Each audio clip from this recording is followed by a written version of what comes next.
Hello everyone, this is Jyoti Singh, MLB Government College Bhilwara, Department of Botany।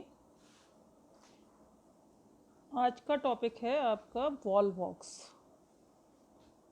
Algae के general characters और economic importance, reproduction etcetera topics लगभग complete हो चुके हैं। अब हम क्लोरोफाइसी का जो फर्स्ट मेंबर है आपके कोर्स में, वॉल वॉक्स, उससे स्टार्ट करते हैं। सबसे पहले जब हम इसकी सिस्टमेटिक पोजीशन देखते हैं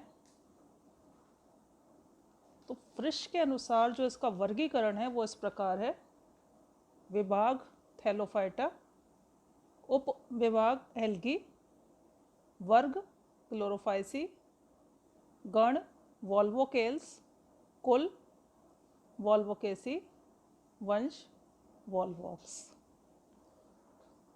हाल फिलहाल में जो सिस्टमेटिक पोजीशन या इसके नॉमेनक्लेचर को लेकर या इसके सिस्टमेटिक्स को लेकर जो चेंजेस हुए हैं उनके अनुसार किंगडम प्लांटे और डिवीज़न यहाँ पर क्लोरोफाइटा आपको रीसेंट जो चेंजेस हुए हैं उसमें नज़र आएगा। Class Chlorophyceae, order Volvocales, family Volvocaceae and genus Volvox. इसका जो अकरेंस है या प्राप्ति स्थान या ये कहाँ पर पाया जाता है, तो इसमें सबसे पहले बहुत इम्पोर्टेंट है कि ये स्वच्छ ठहरे जल में उत्पन्न होता है, क्लीन स्टैग्नेंट वाटर में, जैसे कि पोखर हैं, तालाब हैं, खाई हैं, झील हैं या ग्रीन हाउस के टैंक हैं एक्सेट्रा। यहाँ पर ये शैवाल जल की सतह पर तैरता हुआ पाया जाता है।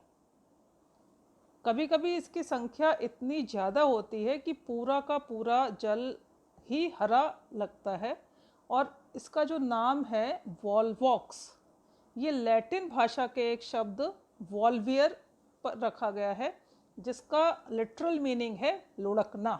शाब्दिक अर्थ है लुढ़कना। इसको लुढ़कना शैवाल या रोलिंग एल्गा भी कहा जाता है।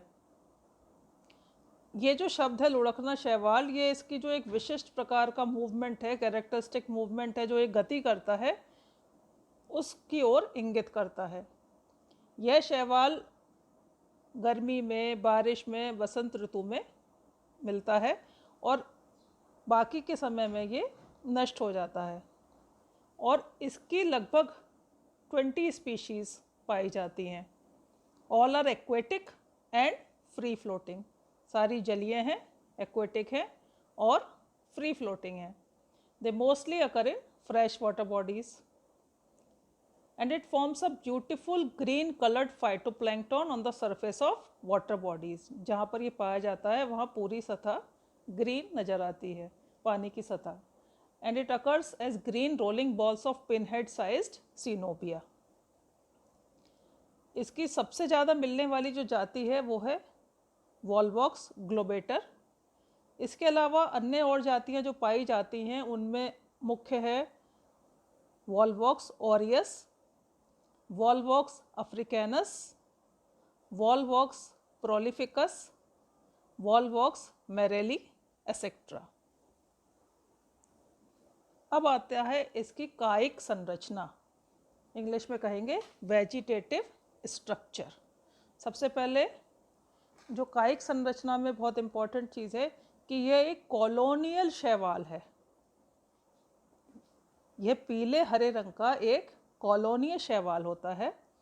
इसकी आकृति गोल या अंडाकार, राउंड और ओवल होती है।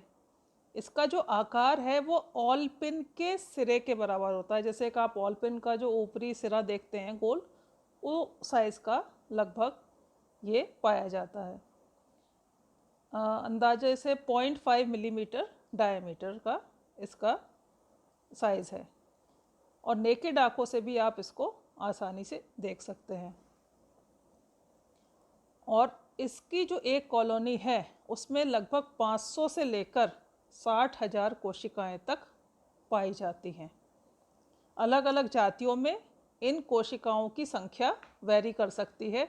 जैसे ऑरियस में 500 है, ग्लोबेटर में 2000 हो सकती है, और रोजेलेटाई में लगभग 60,000 तक कोशिकाएं या 60,000 तक वॉल्वॉक्स के जो कोशिकाएं हैं वो एक साथ संलग्न होकर कॉलोनी का निर्माण कर रही हैं। कॉलोनी में एक अग्रिम सिरा होता है और एक पीछे का सिरा होता है, एंटीरियर पोस्टीरियर एंड्स पाए जाते हैं। और कोशिकाओं का डिफ्रेंसिएशन है यहाँ पर कि एंटीरियर पार्ट की कोशिकाएं पोस्टीरियर पार्ट की कोशिकाओं से थोड़ी भिन्न होती हैं।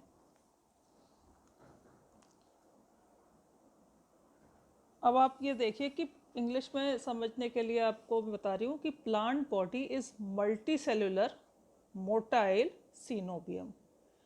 प्लांट बॉडी बहुकोशिकीय, मोटाइल गतिमान है, मूवमेंट करती है, यानी कि फ्लैजिला पाए जाते हैं, और सीनोबियम है यानी कि कॉलोनी फॉर्म कर रही है। Coenobia of Volvox are spherical, oval और ellipsoidal in shape. Each cell is biflagellate and the alga rolls over the surface of water by the joint action of flagella. ये जो शैवाल है ये पानी की सतह पर फ्लैजेला के मूवमेंट के साथ गति करता हुआ फ्लोट करता है। The synovium of volvox is an assemblage of similar and independent cells. ये जो कॉलोनी बनाता है वॉल्वॉक्स, इसमें सिमिलर यानी कि समान प्रकार की पर स्वतंत्र कोशिकाएं पाई जाती हैं। Each cell performs its own function of nutrition, respiration and excretion. पोषण, श्वसन और एक्सक्रीशन के जो कार्य हैं वो हर सेल के इंडिपेंडेंट हैं, स्वतंत्र हैं। Each cell has its own gelatinous sheath.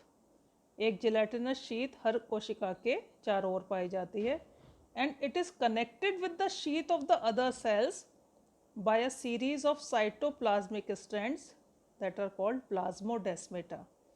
एक कोशिका की जिलेटिनस शीथ दूसरी कोशिका की जिलेटिनस शीथ के द्वारा साइटोप्लाज्मिक स्ट्रैंड्स, जिनको हम प्लाज्मोडेस्मेटा कहते हैं, उनके द्वारा कनेक्टेड रहती है। इसकी जो कॉलोनी है, जैसे मैंने आपको बताया कि गतिशील होती है, और प्रत्येक कोशिका में 2 फ्लैजिला पाए जाते हैं, और गति के लिए सभी कोशिकाओं के फ्लैजिला एक साथ गति करते हुए रोटेशन या मूवमेंट को संपन्न करते हैं। फ्लैजिला का जो कंप्लीट कोऑर्डिनेशन है मूवमेंट के लिए वो पाया जाता है कि सारी की सारी जो कोशिकाएं हैं जो एक कॉलोनी या सीनोबियम बना रही हैं वो कंप्लीट कोऑर्डिनेशन में एक्ट करती हैं मूवमेंट के लिए, ठीक है। बाकी की अन्य जो शारीरिक क्रियाएं हैं जैसे कि पोषण है, श्वसन है, उत्सर्जन है, जैसे अभी मैंने आपको बताया कि न्यूट्रिशन, रेस्पिरेशन, एक्सक्रीशन, वो सारी की सारी क्रियाएं कोशिकाएं पूर्ण रूप से स्वतंत्र तरीके से संपन्न करती हैं, लेकिन गति के लिए, मूवमेंट के लिए कंप्लीट कोऑर्डिनेशन या पूर्ण समन्वय पाया जाता है सीनोबियम की कोशिकाओं में। प्रत्येक कोशिका एक दूसरे से श्लेष्मा के आवरण द्वारा, जो मैंने बताया जिलेटिनस शीथ के द्वारा घिरी रहती है, और एक से दूसरे के बीच में ये प्लाज्मोडेस्मेटा, जिसको हम बोलते हैं जीव द्रव्यी तंतु, उसके द्वारा आपस में संपर्क बनाए रखती है। जैसे वॉल्वॉक्स ऑरियस है, उसमें 2 या 3 पतले जीव द्रव्यी तंतु या प्लाज्मोडेस्मेटा पाए जाते हैं। किसी किसी जाति में ये जीव द्रव्य तंतु अनुपस्थित भी होते हैं। अब आप इंग्लिश में इसको इस प्रकार समझ सकते हैं कि वॉल्वॉक्स इज अ सीनोबियल और कोनोलियल एल्गा, और colonies are oval to spherical in shape, each with 500 to 60,000 cells. एक कॉलोनी में 500 से लेकर 60,000 सेल्स तक पाए जाते हैं। Cells are biflagellate and are arranged in a single layer within the periphery of the gelatinous colonial envelope. Cells biflagellate हैं, द्विकशाभिक हैं, और अरेंज्ड है एक सिंगल लेयर में, यानी कि कॉलोनी अंदर से खोखली है। And each cell of the colony has its own sheath and the sheaths of the individual cells may be distinct or confluent, and the adjacent cells are connected by cytoplasmic strands which are formed during cell division, and they are called plasmodesmata. The central hollow cavity of the colony, जो केंद्र का जो खोखला भाग है colony का, central hollow cavity of the colony is filled with a watery और gelatinous substance. Volvox ग्लोबेटर में यह वाटरी है, अंदर से खोखला जो हिस्सा है वहाँ पानी भरा रहता है, और वॉल्वॉक्स ऑरियस में सेंटर की हॉलो कैविटी जिलेटिनस या श्लेष्मीय पाई जाती है. Cells in the colony are usually pyriform in shape, pyriform यानी कि किडनी शेप है स्ट्रक्चर में, विद ब्रॉड पोस्टीरियर, पिछला हिस्सा चौड़ा, एंड नैरो एंटीरियर, अग्रभाग थोड़ा सकरा या छोटा होता है. They are eukaryotic and mostly show a typical chlamydomonad structure. Eukaryotic हैं और टिपिकल क्लेमाइडोमोनास के जैसी संरचना नजर आती है. The protoplast is enclosed with in a semi permeable plasma membrane which forms the outer boundary of the cytoplasm like in eukaryotic cells. There is a single nucleus, एक nucleus पाया जाता है, कप शेप्ड क्लोरोप्लास्ट है, 2 contractile vacuoles हैं, 2 flagella हैं, and an eye spot in each cell. The nucleus is connected with the flagella through the neuromotor apparatus of the cell, and the eye spot is towards the external face of the cell. It has a colorless biconvex photosensitive lens and a curved pigmented plate. The cup-shaped chloroplast is at the posterior broader part of the cell. पिछला हिस्सा जो चौड़ा है वहाँ पर cup shaped chloroplast पाया जाता है. It has a single pyrenoid made up of a central protein core and peripheral starch plate. एक पायरेनॉइड पाया जाता है इससे एसोसिएटेड, जिसमें कि केंद्रीय प्रोटीन भाग है और पेरिफेरल स्टार्च प्लेट्स हैं. Most cells of the colony are vegetative. Colony के जो अधिकांश सेल हैं वो वेजिटेटिव या कायिक होते हैं, and only a few are reproductive. Few cells are reproductive. The reproductive cells do not have flagella and are relatively large than the vegetative cell. जो reproductive cells हैं जो एंथ्रीडिया और कोनिया का निर्माण करेंगे आगे चल के, वो थोड़े बड़े साइज़ के होते हैं और उनमें फ्लैजेला नहीं पाए जाते. There are only a few or no reproductive cells at the anterior end of the colony. Colony का जो एंटीरियर एंड है वहाँ पर बहुत कम मात्रा में या ना भी पाए जाते हैं reproductive cells. Whereas the posterior end has many reproductive cells. The cells at the anterior end of the colony have relatively large eye spots.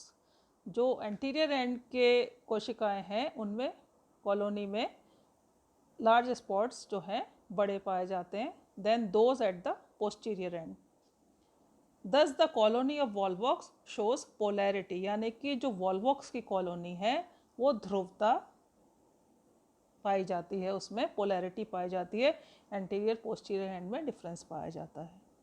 ये जो है वेजिटेटिव स्ट्रक्चर लगभग इसका कंप्लीट होता है, और इसके साथ ही आगे का जो हमारा नेक्स्ट टॉपिक होगा उसमें हम इसका रिप्रोडक्शन पढ़ेंगे नेक्स्ट क्लास में. थैंक्स.